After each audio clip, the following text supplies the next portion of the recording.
Dubai के air show में जिस पर पूरी दुनिया की निगाहें थीं, वहां हमारा तेजस कैसे गिरा। हजारों लोगों के सामने भारतीय वायुसेना का फाइटर जेट तेजस हवा में कलाबाजियां खाता हुआ नीचे आ गया। गिरते हुए उसमें भयानक आग लग गई। कुछ देर तक वो घिसटता रहा और फिर खाक हो गया। इसे उड़ा रहे भारतीय वायुसेना के पायलट को निकलने तक का मौका नहीं मिला। इस हादसे में वो शहीद हो गया। यह सिर्फ एक लड़ाकू विमान का गिरना नहीं है, भारतीय रक्षा उद्योग की साख का गिरना है। नरेंद्र मोदी ने तेजस को रक्षा व्यापार का अहम हिस्सा बताते हुए कहा था कि यह विमान भारत की संभावनाओं को दर्शाता है।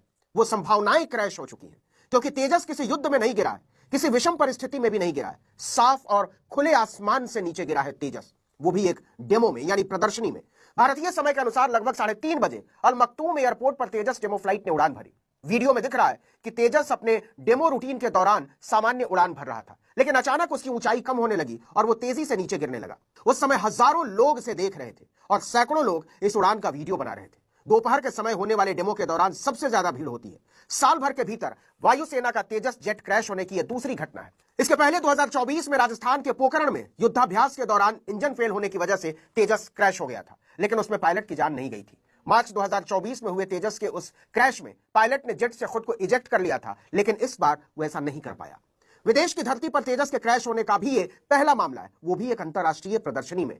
आपको बता दें कि दुबई एयर शो में इंटरनेशनल विमानों का प्रदर्शन किया जाता है। यहां दुनिया की सबसे बड़ी एरोस्पेस कंपनियां, एयरलाइंस, एयरफोर्सेस और टेक्नोलॉजी कंपनियां अपने नए विमान, हेलीकॉप्टर, हथियार सिस्टम और एरोस्पेस टेक्नोलॉजी का प्रदर्शन करती हैं। 5 दिन के एयर शो का यह आखिरी दिन था। दुबई एयर शो की शुरुआत 1989 में हुई थी। इसे दुबई के अल मक्तूम इंटरनेशनल एयरपोर्ट पर हर 2 साल पर आयोजित किया जाता है। यह लगातार तीसरी बार है जब तेजस इसमें शामिल हुआ था, लेकिन इस बार तेजस को लेकर पूरी दुनिया के कान खड़े हो गए हैं।